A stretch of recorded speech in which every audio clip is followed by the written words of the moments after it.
पालक आणि मुलं यांच्यामध्ये संपत्तीवरनं बेबनाव होत असल्याचं, संपत्तीचा वाद कोर्टात जात असल्याची अनेक उदाहरणं आपल्या समोर येत आहेत. कारण ते नावच असं आहे ना, विलला मृत्यूपत्र. ओ मी कुठे आता मरणार आहे, आतापासून कशाला.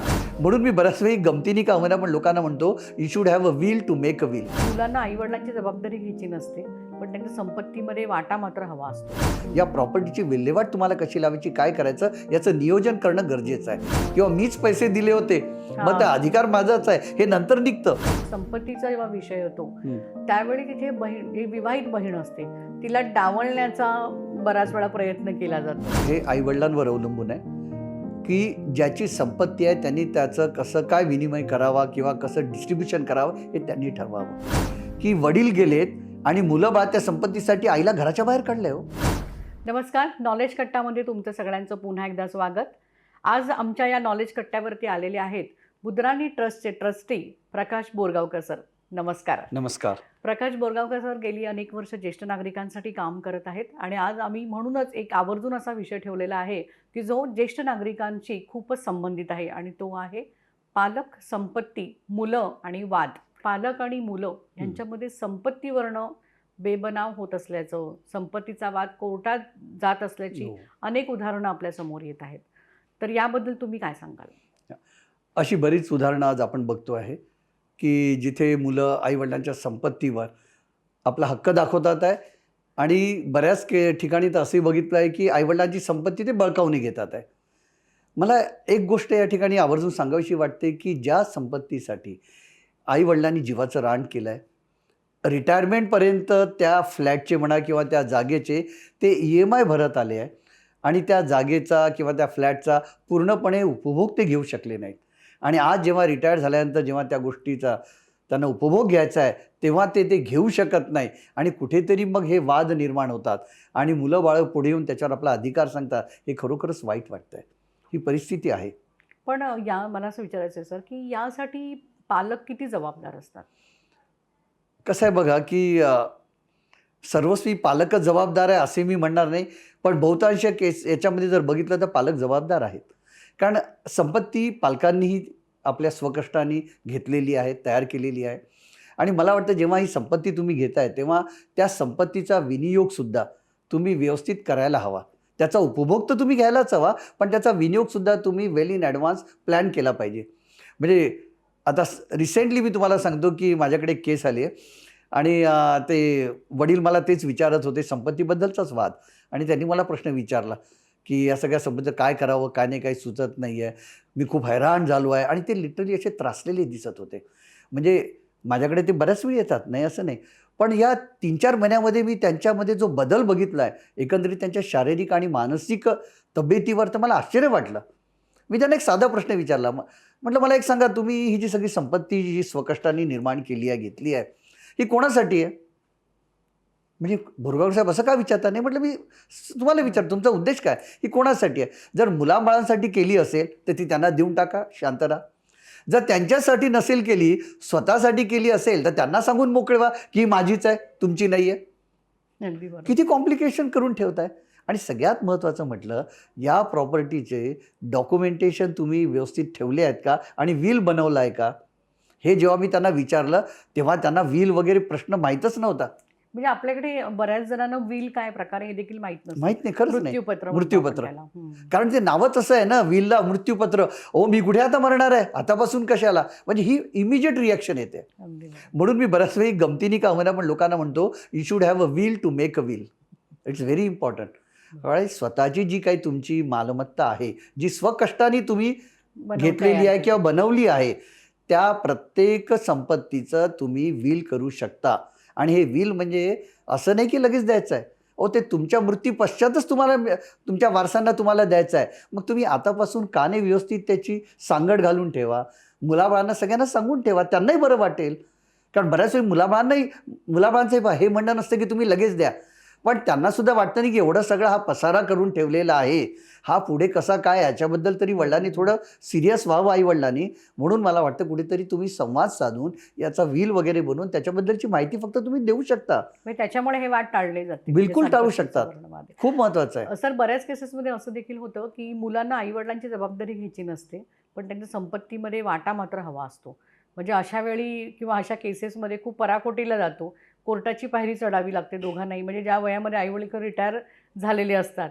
तर अशा वेळी तुम्ही काय त्यांना मदत करता? नाही, मला प्रत्येक ज्येष्ठ व्यक्तीने हे सांगायचे, जेव्हा तुम्ही रिटायर्ड होता ना, रिटायर्ड होण्याच्या 5 वर्षाआधी तुम्ही ही तयारी केली पाहिजे.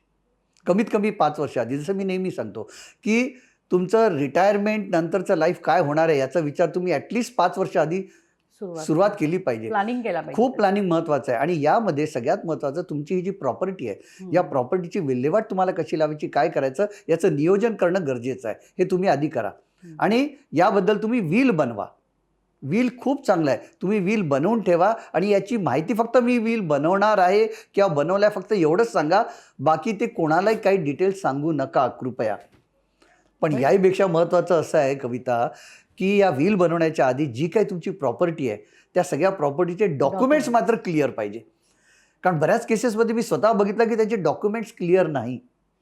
म्हणजे आता आपण एक प्रॉपर्टीमधला एक महत्त्वाचा आपण विषय घेऊ, तो म्हणजे दागिन्यांचा. अगदी बरोबर. हा जिव्हाळ्याचा कळीचा मुद्दा असतो. हा जिव्हाळ्याचा प्रश्न आहे. आणि बऱ्याच केसेसमध्ये मी असं बघितलं आहे की स्त्रियांकडे बरेच दागिने आहेत पण त्याचे बिल्स नाहीत, त्याचे डिटेल्स नाही आहे. तुम्ही आता विल करणार तर तुम्हाला सगळं देणं गरजेचं आहे, आवश्यक आहे, नोंद असलेला. नाही, बिल एवढ्यासाठी ठेवा कारण उद्या जर कोणी चॅलेंज केलं काय काय नाही माहीत असलं पाहिजे, किंवा व्हॅल्युएशन या सगळ्या दृष्टीने. नाही तर उद्या असं व्हायला नको की तो इतक्या तोळ्याचा हार होता ना, इतक्या तोळ्याचा आहे, किंवा असं काय जे असेल ते, किंवा मीच पैसे दिले होते मग ते अधिकार माझाच आहे हे नंतर निघतं. कारण सगळ्या काउन्सिलिंगमध्ये मी या सगळ्या गोष्टी बघितल्या आहे. म्हणून याचं डॉक्युमेंटेशन होणं गरजेचं आहे. बिलं जरी आज तुमच्याकडे नसतील, तेव्हा घेतले असतील, आता नाही आहे, हरकत नाही. पण आज असे बरेच गव्हर्नमेंट ऑथराइज्ड सोनारी आहेत, एजन्सीज आहेत, तुम्ही व्हॅल्युएशन करून कमीत कमी सगळं डॉक्युमेंटेशन तर करून ठेवा. म्हणजे उद्या तुम्ही जेव्हा विल कराल तेव्हा याचा फायदा तुम्हालाच होणार आहे. नक्की. आई-वडिलांनी प्रामुख्याने जेव्हा विल करत असताना बऱ्याच वेळा असं असतं की समजा मुलं असतील, 2 मुलं असतील, 3 मुलं असतील, तर त्यावेळी संपत्तीचं म्हणजे कशा पद्धतीने त्यांनी विभागणी करायला हवी? सगळ्यात महत्त्वाचं म्हणजे हे आईवडिलांवर अवलंबून आहे की ज्याची संपत्ती आहे त्यांनी त्याचं कसं काय विनिमय करावा किंवा कसं डिस्ट्रीब्युशन करावं हे त्यांनी ठरवावं. पण कधीकधी असंही होतं की प्रेमापोटी म्हणा, लहाण्यामध्ये जास्त जीव आहे. हो, म्हणजे म्हणूनच मी प्रश्न तर विचारला. अशा त्या चुका होतात. दुसरं, एखादा कमी शिकलाय किंवा एखाद्याला जॉब चांगला लागला आहे किंवा तो चांगला कमवत आहे म्हणून दुसऱ्याला याच्यासाठी मी देत त्याला कमी ह्याला आहे, जास्त. कमी याला, असं ते होत आहे. पण हा सगळा जो आहे ना, या गोष्टींचा विचार पालकांनी आधीच करायला हवा. आणि मला वाटतं त्याहीपेक्षा पुढे जाऊन आईवडिलांनी मुलांबाळांसोबत या गोष्टी डिस्कस करणं आवश्यक आहे. की जेव्हा तुम्ही बसता मुलांबाळांसोबत तेव्हा त्यांना तुम्ही क्लिअर सांगा की जे काही माझं आहे आमच्या पश्चात तुमचंच आहे. पण यामध्ये आईवडिलांनी एक गोष्ट प्रामुख्याने लक्षात ठेवायची आहे, शब्द असे वापरायचे आहेत की आमच्यामधला जो कोणी आधी पहिला जाईल तर ते दुसऱ्याच्या नावावर होणार, त्याच्यानंतर तुमच्या. कारण काही केसेसमध्ये मी असंही बघितलं आहे की वडील गेलेत आणि मुलं बाळ त्या संपत्तीसाठी आईला घराच्या बाहेर काढलंय हो, किंवा आईच्या नावावर संपत्ती, म्हणजे आई गेली तर वडिलांना बाहेर काढलाय. त्यांनी सांगितलं नाही आता आमचं आहे तुम्ही जा म्हणून. आणि ही चूक बरेच जण करतात विलमध्ये. म्हणून दोघांनी हाच विचार केला पाहिजे. विशेषतः आईवडिलांनी एक विचार करा की तुमची जर दोघांची जर संपत्ती वेगवेगळी असेल तर 2 विल बनवू शकतात. हो, हरकत नाही, कारण तुम्ही वेगवेगळे मालक आहात त्यामुळे ते पण बनवा. कंबाईन जर प्रॉपर्टी असेल तर 1 विल बनवा, पण त्यामध्ये क्लिअर लिहा की माझ्या पश्चात ही किंवा हिच्या पश्चात मी, आणि त्याच्यानंतर मग मुलांसाठी, दोघांच्या पश्चात मग ते मुलांचं होणार. ते सगळं तुम्ही व्यवस्थित त्यामध्ये लिहा. आणि दुसरं महत्त्वाचं म्हणजे तुम्ही विल बनवण्याच्या अगोदर मुलांबाळाशी संवाद साधा, त्यांना हिंट द्या, त्यांना कल्पना द्या की बाबा रे तुझं एवढं चांगलं आहे, तुझं असं, याला एवढा सपोर्ट आहे, तुला काय वाटतं काय करावं काय नाही, या दृष्टीने हे तुम्ही डिस्कस करा. पण विल बनवल्यानंतर त्याची कॉपी मात्र ज्यांना कोणाला तुम्ही देणार आहात त्यांना ती कॉपी कृपया देऊ नका. म्हणजे तुम्ही जोपर्यंत जिवंत आहात तोपर्यंत देऊ नका. येस, ती कोणालाच नाही. म्हणजे वकिलामार्फत समजा एखादी व्यक्ती गेली, एखाद्या व्यक्तीने मृत्यूपत्र करून ठेवलेले, विल बनवून ठेवलेली आहे, त्यानंतर त्या कुटुंबाचा एखादा वकील असेल, फॅमिली फ्रेंड असेल, किंवा त्याला माहिती आहे की ह्याने असं काहीतरी बनवून ठेवलं, ते आवश्यक असतं ना. कारण तुम्ही जेव्हा विल बनवता त्या विल रजिस्टर पण करा तुम्ही. मला एक सर विचारायचं की जिवंत असेपर्यंत समजा मृत्यूपत्र आई वडिलांनी केलं, म्हणजे जे कॉमन, जे सामान्य घरामध्ये जे विचार केला जातो ह्या बाबतीत, समजा जिवंत असताना त्यांनी मृत्यूपत्र केलं आणि हं. मुलांना सांगितलं की आम्ही विल बनवले, मृत्यूपत्र बनवून ठेवले, हं. तर मुलांमध्ये पण ती उत्सुकता असते ना की ह्याला जास्त की मला जास्त, हो, असते ना. कारण आईवडिलांनी ऑलरेडी ओपन केलेलं आहे ते. करेक्ट. पण मग हे पण चूक नाही का? मग तिथून आईवडिलांचा छळ होऊ शकतो ना. आहे ना. हे पहा, बरेच कांगोरे आहेत मी सांगतो. माझ्याकडे 1-2 केसेस असेही आलेले आहेत, की आई फक्त डिक्लेअर केलं, अजून विल बनवलं नाही तरी त्रास सुरू झाला. हम्म. अशाही केसेस आहेत. बरं, दुसऱ्या काही केसेस अशाही आहेत, की जिथे आई-वडिलांनी डिक्लेअर केलं, ती मुलं बाळ नंतर येऊन मला सांगतात, की कशाला आई-बाबा हे करतात आहे? त्यांना आम्ही तर काहीच मागितलं नाही आहे. तरी ते म्हणतात आम्ही करतो आहे. म्हणजे अशाही केसेस आहेत. दोन्ही गोष्टी आहेत. आपण जसं म्हणतो नाण्याला 2 बाजू असतात. तशी वेगवेगळी प्रकारची माणसं आहेत. दोन्ही गोष्टी आहेत. पण यामध्ये तुम्ही सामंजस्यपणा दाखवणं गरजेचं आहे. समजून सांगा. हे खूप महत्त्वाचं बरोबर. आहे. म्हणजे एखाद्याला कमी असेल, एखाद्याला जास्त असेल, तर त्याची कारणं पण अगदी हां, क्लिअर तुम्ही करून बिलकुल पालकांनी सांगा, क्लिअर सांगायला सांगा हवं, ना. की त्याच्यामुळे बाबा येस. आम्ही याच्याबद्दल थोडंसं एक फेवर ठेवलेलं आहे. करेक्ट. असं. सर, आणखीन एक महत्त्वाचा मुद्दा होता, की संपत्तीचा जेव्हा विषय येतो, हं. त्यावेळी तिथे बहीण, जी विवाहित बहीण असते, तिला डावलण्याचा बऱ्याच वेळा प्रयत्न केला जातो. म्हणजे अशा काही केसेस असतात. तर अशा वेळी पालकांनी आपल्या मृत्यूपत्रामध्ये म्हणा किंवा मृत्यूपत्र किंवा विल बनवताना काय काळजी घ्यायला पाहिजे? नाही, आता कसं आहे, पालकांनी आपल्या मृत्यूपत्रामध्ये सगळ्या मुलांना ते देऊ शकतात. त्यांना जर पाहिजे वाटलं असेल की मुलं चांगली आहेत, सगळं व्यवस्थित आहे, त्या सगळ्या मुलांना इक्वल देऊ शकतात, कोणाला कमी जास्त देऊ शकतात. किंवा असंही जर त्यांना वाटत असेल की मुलांना द्यायचीच आवश्यकता नाही आहे, वेल टू डू चांगलं आहे, तर दुसरं तुम्ही कोणा संस्थेलाही दान करू शकता. हे तुमच्यावर अवलंबून आहे. पण मुलीचं लग्न झालं आहे म्हणून तिला द्यायचं नाही असं काही नाही त्याच्यामध्ये. तुम्ही देऊ शकता.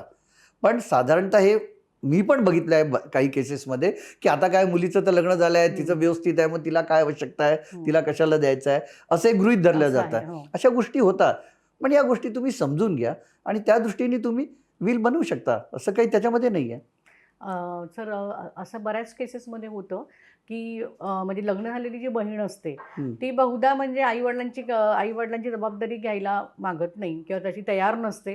कारण तिचं असं म्हणणं, माझं लग्न झालेलं आहे, मला माझे सासू सासरे आहेत आणि भावाचंच ते कर्तव्य आहे. Correct. असं आहे. तर ते कितपत योग्य आहे? आता बघा, की आई-वडील मुलांना लहानाचं मोठं करतात आणि त्या मुलांना लहानाचं मोठं करताना आई-वडील कधी हा भेदभाव करत नाही, की हा मुलगा किंवा ही मुलगी काय नाही. मग ते दोघं 2 मुलं असो की 3 मुलं असो की 4 मुलं असो, सर्वांना व्यवस्थित ते लहानाचं मोठं करतात. तिथे भेदभाव करत नाही. मग ही मुलं मोठी झाल्यानंतर का भेदभाव करतात? की आईचं यांनी केलं पाहिजे किंवा वडिलांचं यांनी केलं पाहिजे, मला हे खरंच समजत नाही. प्रत्येक मुलाचं हे कर्तव्य आहे. जेव्हा मी मूल म्हणतो म्हणजे मुलगा आणि मुलगी दोघंही आले. स्वतःची पण मुलं आली, दत्तक घेतलेली मुलं आली, सावत्र मुलं आली. या सगळ्यांनी आई-वडिलांचा सांभाळ केला पाहिजे. आणि म्हणून यासाठी मला एक गोष्ट आवर्जून या ठिकाणी सांगावीशी वाटते, की या गोष्टीचा परिणाम आज असा झाला आहे, की जिथे मुलं आई-वडिलांना विचारत नाही, तेव्हा सरकारला सुद्धा कुठेतरी एक कायदा आणावा लागला आहे. 2007चा हा कायदा आहे, maintenance and welfare of parents and senior citizen act 2007. या कायद्यामध्ये सरळ म्हटलं आहे, की मुलांनी आईवडिलांचा सांभाळ केला पाहिजे. मुलं म्हणजे मुलगा आणि मुलगी दोघंही. त्यांची लग्न झाली असतील तरी त्यांनी, मुलं नसतील, मुली असतील तर मुलींनी सुद्धा लग्न झाल्यावरही त्यांचा सांभाळ केला पाहिजे आईवडिलांचा. मग ती स्वतःची मुलं, दत्तक घेतलेली मुलं, सावत्र मुलं असो. आणि आता अमेंडमेंट पुढे असंही म्हटलं आहे, की सुनेनी, जर समजा कदाचित मुलगा वारला असेल तर सुनेनी सुद्धा आणि जावयानी सुद्धा त्यांचा सांभाळ केला पाहिजे. हे कायद्यामध्ये सांगितलं आहे. म्हणजे आता कायदाच तसा आलेला आहे. हो. सर, बऱ्याच वेळा असं होतं, की आईवडिलांनी विल बनवलेलं नसतं आणि मग मुलं आईवडिलांना जबरदस्तीने आईवडिलांकडनं त्या संपत्तीच्या कागदपत्रांवरती सही घेतात आणि त्या घराबाहेर काढतात किंवा वृद्धाश्रमात पाठवतात. अशा वेळी आईवडिलांनी काय करायला हवं? हा खूप म्हणजे गंभीर्याचा प्रश्न आहे आणि अशा काही केसेस झाल्या पण आहेत. मुलं बाळं संपत्ती आईवडिलांकडून हिसकावून घेतात, खोट्या सह्या करून म्हणा किंवा त्यांच्याकडून जबरदस्ती करून, आणि मग ते म्हणतात की आता संपत्ती तर आम्हाला मिळाली, आता आईवडील नको आहे. मग अशावेळी त्या आईवडिलांनी, जसं मी तुम्हाला आता आधीच सांगितलं, कायदा जो 2007चा maintenance and welfare of parents and senior citizen act, याच्या अंतर्गत त्यांना न्याय मिळू शकतो. कारण या कायद्यामध्ये खूप महत्त्वाचं म्हटलेलं आहे, वेलफेअर अँड मेंटेनन्स 2 गोष्टी. म्हणजे आईवडिलांचा सांभाळी करायचा, पण त्याचबरोबर अशी जी काही प्रॉपर्टी मुलाबाळांनी जर घेतली असेल तर ती सुद्धा त्यांना परत मिळू शकते. याच्यामध्ये कोर्ट कचेरी मुळीच नाही आहे. ट्रिब्युनल फॉर्म केलेलं आहे. प्रत्येक जिल्ह्यामध्ये उपजिल्हाधिकाऱ्याच्या अधिपत्याखाली त्या ट्रिब्युनलच्या मार्फत 3 ते 4 महिन्यामध्ये या केसेस रिझॉल्व्ह होतात आणि आईवडिलांना त्यांची संपत्ती परत मिळू शकते. इव्हन एवढंच नाही, जर गिफ्ट डीडही केलं असेल, कारण असे होतं बऱ्याच वेळी की प्रेमामुळे म्हणा आईवडील मुलांच्या नावाने गिफ्ट डीड करतात. गिफ्ट डीड केलं म्हणजे ते लगेच हस्तांतरित होतं. बरं, अगदी त्याला वेळ म्हणजे नाही लागत. आणि मग अशा वेळी मुलं त्रास देतात आईवडिलांना किंवा घराच्या बाहेर काढतात. तर हे गिफ्ट डीड केलेलं सुद्धा कॅन्सल होऊ शकतं या कायद्याच्या अंतर्गत.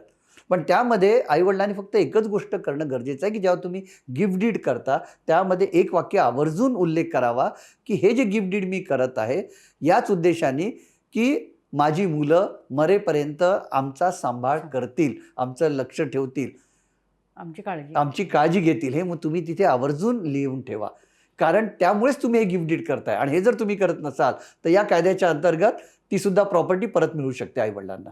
अशा केसेस झालेल्या अशा केसेस बऱ्याच झालेल्या आहेत. ओके. आणि त्याचा निर्णय पण लागलेला म्हणजे आहे. आई वडील बिचारे प्रेमापोटी मायेपोटी मुलांच्या नावावरती गिफ्ट डीड करून आधीच प्रॉपर्टी देतात, पण नंतर मुलं मात्र आई वडिलांना सोडतात. Yes. अशा वेळी म्हणजे कायद्याने हे खूप एक चांगलं काम केलेलं आहे. खूप चांगलं काम केलेलं आहे. Yes. तुमच्या संस्थेच्या अंतर्गत अनेकांना मदत केली जाते, म्हणजे स्पेशली सिनियर सिटीजनसाठी Yeah. वगैरे असं.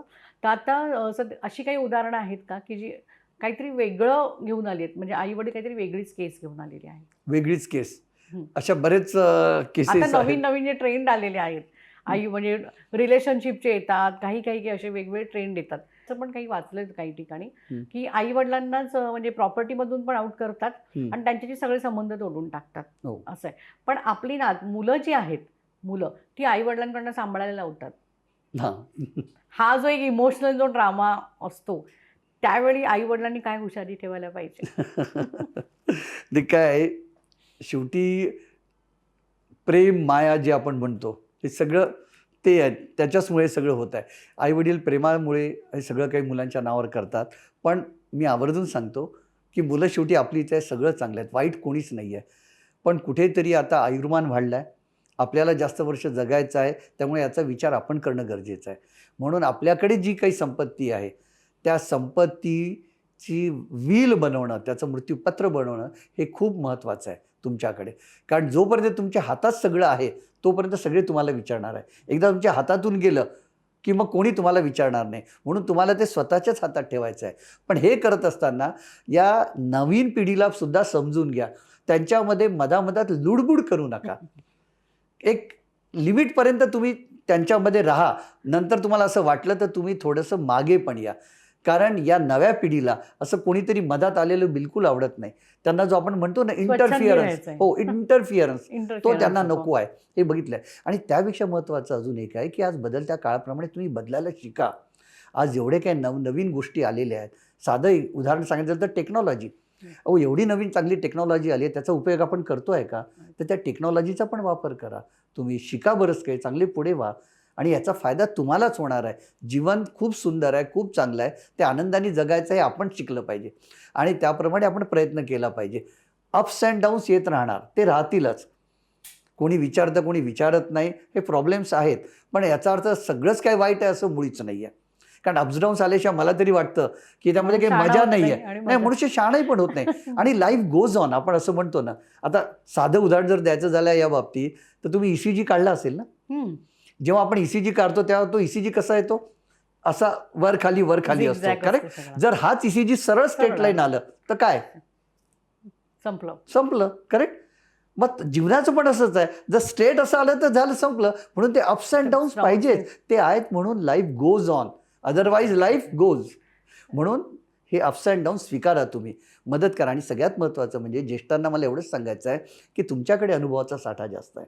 त्या अनुभवाचा फायदा स्वतःला करण्यापेक्षा तुम्ही इतरांना त्याचा फायदा कसा होईल याबद्दल विचार करा.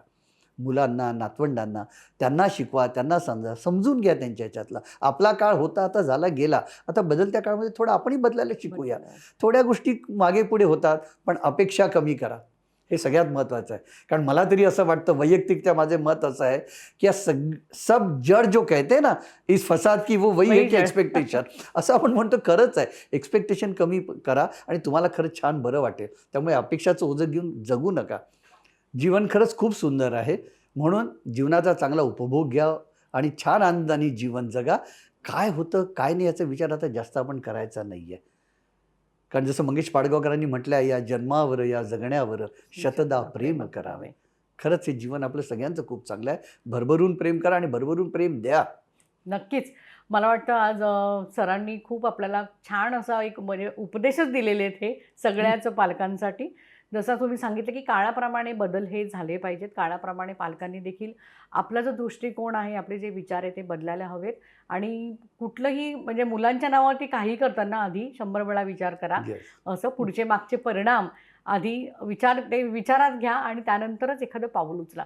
सर, आज तुम्ही वेळ काढून आमच्या कार्यक्रमात आलात आणि खूप छानपैकी तुम्ही हा जो संपत्ती आणि मुलं आणि पालक यांच्यामध्ये सध्या जे विसंवाद सुरू आहेत, त्याच्यावरती खूप छान भाष्य केले. त्याबद्दल तुमचे खूप खूप आभार. Thank you.